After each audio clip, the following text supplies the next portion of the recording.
Hi guys, आप लोग कैसे हैं? मैं मोहम्मद मिकाइल अंसारी और आप लोगों का मेरे इस यूट्यूब चैनल स्टडी मित्र मिकाइल में वेलकम है। दोस्तों, ग्रामर में अभी हमारा चल रहा है क्वेश्चन टैग। ठीक है, इसमें बहुत सारी बातें कर लिए हैं और ये थ्योरी या कंसेप्ट का कहिए कि ये लास्ट क्लास होगा। उसके बाद दोस्तों प्रैक्टिस चाहे हम कराएं चाहे आप करें, जितना चाहे कर सकते हैं, लेकिन कंसेप्ट के लिए कुछ भी नहीं बचेगा। तो इसी को आगे बढ़ाते हुए आज देखते हैं क्या है। तो ये दोस्तों हम लोग क्वेश्चन टैग तो चल रहा है, how to select the subject of question tag. यानी क्वेश्चन टैग में दो ही चीज या कहिए तीन चीज होता है कि जो स्टेटमेंट होता है उसके बाद में हमको लगाना रहता है हेल्पिंग वर्ब के साथ सब्जेक्ट, या helping verb note short form के बाद सब्जेक्ट। तो यही चैलेंज है कि हम लोग सब्जेक्ट उसको कैसे सिलेक्ट करें, जिसमें हम लोगों ने देखा जैसे कि आज रूल 4 का केस 1 केस 2 देखेंगे और रूल 5। तो हम लोग 1 से 3 तक देखे, वीडियो लगभग आधा घंटा का हो गया दोस्तों, इसलिए इसको पार्ट 2 आप मान सकते हैं और पहले से लिख लिए, आपका ज्यादा टाइम वेस्ट नहीं होगा। अगर आप कंसेप्ट समझे हुए होंगे तो इसको पार्ट 2 मान सकते हैं। ठीक है दोस्तों, हाउ टू सिलेक्ट कहने का मतलब है कि इसमें सब्जेक्ट आप कैसे सिलेक्ट करेंगे या चूज करेंगे कि कौन सा सब्जेक्ट होगा। और आप अभी तक में समझ गए होंगे कि जो क्वेश्चन टैग का सब्जेक्ट होता है वो 1 होगा, इसको भी पढ़ लिए, ये कंप्लीट पढ़ लिए दोस्तों। और देयर होगा और प्रोनाउन पर्सनल प्रोनाउन होता है जिसको हम लोग पढ़ चुके हैं, सब में यही बसता है। ये तो एक कंसेप्ट या कहिए कि एक एक एग्जांपल से समझ जाएंगे, लेकिन बाकी जगह यही यूज होता है जिसको एक एक करके पढ़ना रहता है। ठीक है, उसी में हम लोग देखेंगे 4 और 5। तो सबसे पहले जो पिछले भी वीडियो में हम बोले हैं, लेकिन यहां पे उसी वीडियो का लिखा हुआ है, लिख के पढ़ाना मुझे बहुत अच्छा नहीं लगता है, लेकिन लिखा हुआ से होता फायदा क्या है कि आप टू दी पॉइंट ऊपर से नीचे आ जाएंगे। और दूसरी बात, लिखने का झंझट नहीं होता है तो टाइम कम लगता है। इसलिए दोस्तों इस वीडियो को लास्ट तक जरूर देखें, आपका कोई भी कंफ्यूजन नहीं बचेगा क्वेश्चन टैग से रिलेटेड। बस आपको ज्यादा से ज्यादा प्रैक्टिस करना है और हम भी कराएंगे ताकि सभी कंसेप्ट्स एक वीडियो में आ जाए प्रैक्टिस के हेल्प से, यानी क्वेश्चन के हेल्प से। तो आइए दोस्तों, इसमें 2 बातें याद रखने के लिए है। पहला कि ये असर्टिव सेंटेंस, चाहे वो निगेटिव सेंटेंस हो चाहे पॉजिटिव सेंटेंस हो, उसका ही हमारा क्वेश्चन टैग बनता है, इंट्रोगेटिव सेंटेंस का नहीं बनता। तो 2 तरह का हो सकता है, पॉजिटिव जिसे असर्टिव बोलते हैं, पॉजिटिव स्टेटमेंट हो और उसी में इतना सा जो लगा दिया जाता है वो क्वेश्चन टैग होता है। अगर पॉजिटिव स्टेटमेंट हो तो निगेटिव क्वेश्चन टैग लगाया जाता है। अगर इसके स्ट्रक्चर की बात करें तो positive structure subject, helping verb, main verb, object या अदर वर्ड्स इतना तक रह सकता है। उसके बाद हेल्पिंग वर्ब को शॉर्ट फॉर्म नोट ही लिखे, नहीं तो वो गलत हो जाएगा। उसके बाद हमारा सब्जेक्ट, क्योंकि सब्जेक्ट है तो प्रोनाउन आता है तो हमेशा सब्जेक्टिव केस में ही रहेगा और बाद में आ रहा है, इसीलिए ये हमारा क्या होगा, सब स्मॉल लेटर में होगा। और दूसरी बात कि इतना ही हमारा ये होता है दोस्तों, क्वेश्चन टैग आपको एग्जाम में या कंपटीशन में उतना ही लगाना है, या स्पोकन में या आप बातचीत करते हैं तो उतना ही बोलते हैं। मतलब तो समझ गए, जानते ही होंगे, जैसे वह जा रहा है ना, या वह जा रहा है ना, वह खा रहा है ना, वह खाता है ना, जो लास्ट में ना जोड़ते हैं। और ये ना तो एक स्टेटमेंट रह जाता है ना तो ये इंट्रोगेटिव रह जाता है, ये बीच वाला जिसे क्वेश्चन टैग ही बोलते हैं, हाइब्रिड आप बोल सकते हैं। ठीक है, इंपॉर्टेंट हो जाता है क्योंकि बहुत से इसमें कंसेप्ट्स है इसी वजह से। ठीक है, अब आगे बढ़िए। पहला, दूसरा अगर निगेटिव स्टेटमेंट हो तो उसका पॉजिटिव क्वेश्चन टैग होगा, और पॉजिटिव क्वेश्चन टैग होगा दोस्तों तो पहले ये वाला, और यहां पर आपको ऑप्शन है हेल्पिंग वर्ब नोट को अलग लिख सकते हैं या शॉर्ट फॉर्म, लेकिन यहां पर सिर्फ हेल्पिंग वर्ब आता है, यहां पे जरूरत नहीं है, लेकिन निगेटिव वाले में आपको शॉर्ट फॉर्म के साथ शॉर्ट फॉर्म ही लिखना है। क्लियर? अगर ये दो स्ट्रक्चर क्लियर हो गया तो अब आइए इसमें से 3 रूल्स हम पढ़ लिए हैं, अब 4th और 5th रूल्स को पढ़ेंगे, उसके बाद कुछ नहीं बचेगा। तो आइए दोस्तों, ये अगर प्रोनाउन पढ़े होंगे तो उसमें पढ़े होंगे दोस्तों इंडेफिनिट प्रोनाउन, जिसमें हम 2 केस लिए हैं, उसमें एक ही में काम बन जाता है।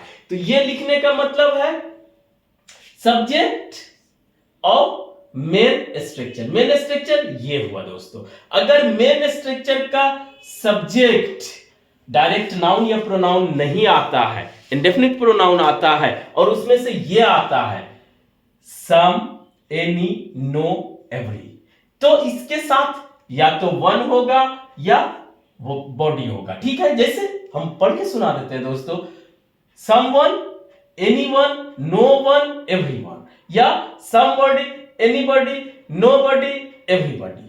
तो इसके साथ जो भी ये सेंस सिंगुलर भी दे सकता है, नोबॉडी सिंगुलर है, लेकिन बाकी सब प्लूरल का सेंस देता है, एवरी, ईच, लेकिन यहां पर सब्जेक्ट हमारा, सब्जेक्ट जो भी हो हमारा वर्ब सिंगुलर रहता है। अगर यहां पर क्या होगा, इज या वर्ब का 5th फॉर्म होगा, या दोस्तों हैज होगा या वाज होगा। समझ लिए कि ये सिंगुलर वर्ब ही आएगा। अगर ऐसा आता है तो ये तो फिक्स है कि प्रोनाउन की बात है। अगर ये सब्जेक्ट ये सब में कुछ भी आता है और यहां सिंगुलर सब वर्ब रहेगा, लेकिन आपको जो क्वेश्चन टैग का सब्जेक्ट ये वाला है वहां पर आपका दे आ जाएगा, यानी प्लूरल वे लोग होता है या वे सब होते हैं, दे आ जाएगा, और उसी के अकॉर्डिंग हेल्पिंग वर्ब होगा। इसका सिंगुलर नहीं उठा के यहां रखेंगे कि इज रख दिए, हैज रख दिए, ये नहीं रखेंगे दोस्तों। दे के साथ आर आ सकता है, या वर आ सकता है, या हैव आ सकता है, चाहे नोट हो ना हो वो अलग बात। अब कंसेप्ट क्लियर? अगर ये कंसेप्ट क्लियर हो गया तो दूसरा देखते हैं, पहले एग्जांपल से देखते हैं दोस्तों। someone, someone comes here, comes मतलब V5 आप जानते हैं, ये प्रेजेंट इंडेफिनिट टेंस का है।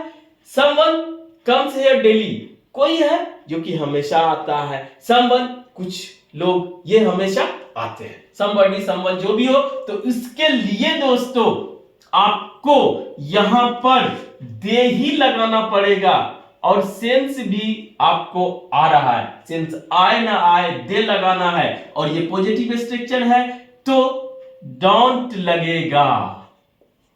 ठीक है, निगेटिव रहता ये तो यहां लगता डू दे, यहां अगर पॉजिटिव है तो डोंट दे, और क्वेश्चन मार्क तो हमारा रहेगा। इस तरह से आप भी कंसेप्ट अपना क्लियर कर ले और एग्जाम्पल जितना ज्यादा हो प्रैक्टिस करें। अब दोस्तों everyone is happy, everyone अगर सेंस की बात करें तो जितना भी आदमी है सबके लिए everyone यूज कर सकते हैं, लेकिन हमारा वर्ब सिंगुलर रहेगा। ये प्रोनाउन की बात है, लेकिन यहां पे जरूरत है तो हैप्पी या कुछ भी आप रहे तो यहां पर दोस्तों तो दे ही आएगा, और इसी के अकॉर्डिंग इसके जगह आर, और ये पॉजिटिव स्टेटमेंट है तो निगेटिव लेंगे आरंट।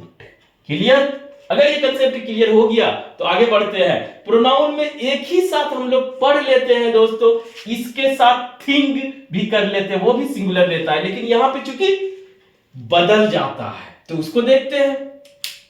केस 2 में अगर यही सब आता है, इसको इस तरह से लिख दिए दोस्तों, आप इस तरह से भी पढ़ सकते हैं थिंग लगा के, इस तरह से आता है समथिंग, एनीथिंग, नथिंग, एवरीथिंग, तो वहां पर भी सिंगुलर ही होता है, इसलिए साथ में पढ़ा जाता है। लेकिन यहां पर अगर क्वेश्चन टैग का सब्जेक्ट लगाना है तो थिंग के साथ जो भी आए उसके लिए इट। ठीक है, क्लियर? कोई कंफ्यूजन नहीं। ये इट हो जाएगा। अगर ये इतना समझ गए कंसेप्ट, तो अब आप दोस्तों इसको बना के देखें, समथिंग इज रॉन्ग। तो क्या होगा? समथिंग इज रॉन्ग, कुछ तो है, यानी फिर भी आपको दोस्तों समथिंग के जगह पे आपको इट ही लेना है, दे नहीं लेना। ये कंसेप्ट आप भी याद कर ले। अब अगर ये पॉजिटिव है तो निगेटिव बनाएंगे, इजंट। यहां पर दे लेते, यहां पे दे की आवश्यकता ही नहीं है, दे नहीं होगा, इज है तो इज इसका ही ले लिए। ये इसके अकॉर्डिंग आपको हेल्पिंग वर्ब लगाना है, ठीक है। नथिंग इज इम्पॉसिबल, तो क्या होगा दोस्तों?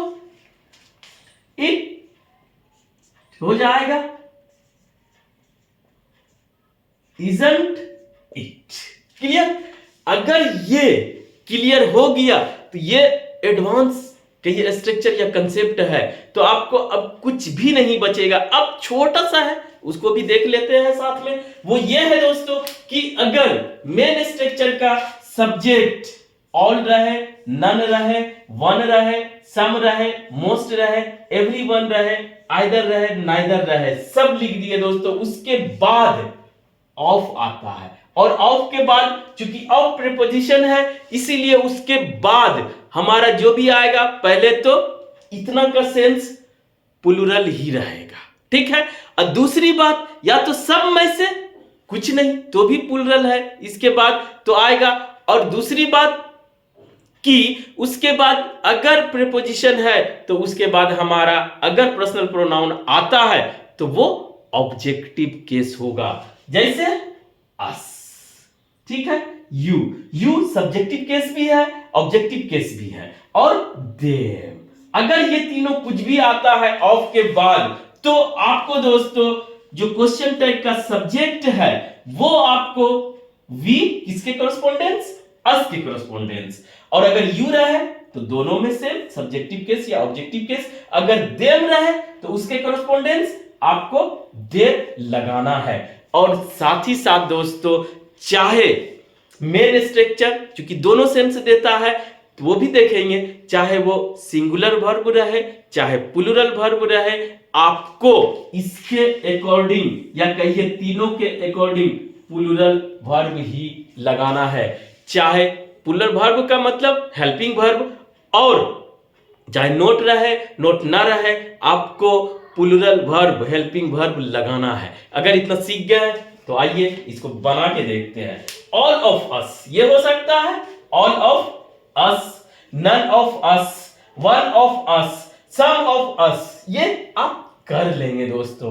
क्योंकि एडवांस स्ट्रक्चर है, इतना तो उम्मीद करते हैं कि आप जानते होंगे, तभी इसको आप देख रहे हैं, अदरवाइज कोई बात नहीं है। आप सीखने की कोशिश कीजिए। ऑल ऑफ अस ले लिए दोस्तों, तो इसका सेंस क्या हुआ? हम लोग सभी आर स्टूडेंट्स, ठीक है, या आर लर्नर्स। ये बहुत अच्छा रहेगा, जो भी रहे इससे मतलब है नहीं, हमको मेन सब्जेक्ट, तो यहां का सब्जेक्ट अस के लिए कॉरेस्पॉन्डेंस वी ले लेंगे दोस्तों। उसके बाद आर है तो पॉजिटिव है तो आरंट। अब क्या हुआ? All of us are students, aren't we, तो ये हुआ फुल। क्या हम लोग नहीं, क्या नहीं, हम लोग सभी स्टूडेंट है ना, ये कंफर्मेशन के लिए। अब इसमें देखते हैं दोस्तों कि none of you are poor. कहने का मतलब है कि नन ऑफ यू, नन के साथ एक कंसेप्ट है कि नन जब भी यूज करेंगे तो उसके साथ जो चाहे हेल्पिंग वर्ब हो चाहे मेन वर्ब हो, वो या तो दोस्तों सिंगुलर भी रह सकता है या प्लूरल भी, लेकिन अब प्रेफर करेंगे प्लूरल को। नन से मतलब लग रही सर कोई नहीं, लेकिन दोस्तों उसके बाद जो आने वाला सेंस है सब में से कोई नहीं, तो आपको प्लूरल सेंस भी देता है, इसीलिए प्लूरल वर्ब यूज किया जाता है। ये भी कंसेप्ट क्लियर हो गया। अगर क्लियर हो गया तो अब आपको क्या दिक्कत है? यू के कॉरेस्पॉन्डेंस यू ही रहेगा, क्योंकि सिंगुलर और ये सब्जेक्टिव केस और ऑब्जेक्टिव केस सेम होता है, तो आरंट यू, आरंट यू। अब दोस्तों एवरीवन आप जानते हैं कि हमेशा सिंगुलर लेता है, ऊपर से भी पता है तो यहां पर आपका हमेशा सिंगुलर तो लेगा लेकिन सेंस प्लूरल का देता है, और इसके अकॉर्डिंग लेंगे। अगर एवरीवन ऑफ अस रहता तो वी रहते, एवरीवन ऑफ यू रहता तो हम यू लेते, एवरीवन ऑफ देम है तो उसके कॉरेस्पॉन्डेंस दे लेंगे, दे। और उसके साथ दोस्तों दे के लिए भी अगर हैज है तो हैवंट हो जाएगा। क्लियर? अगर आप इसके पहले वीडियो को देख लेते, थोड़ा सा बर्दाश्त करके आधा घंटा, और इसको देख लेते हैं, और अगर पूरा देख लेते दोस्तों आपको कोई भी कंफ्यूजन नहीं बचेगा। आप जो भी बुक उठाइए उसे प्रैक्टिस करके देखिए क्या कोई कंफ्यूजन बचता है। तो दोस्तों आज बस इतना ही। अगर ये वीडियो आपको अच्छा लगा और आप इससे कुछ सीखे हो तो प्लीज इसे लाइक करें, सब्सक्राइब करें, अपने दोस्तों और रिलेटिव्स या जो भी नीडी हो उसे शेयर जरूर करें दोस्तों। Thank you for watching, have a nice day.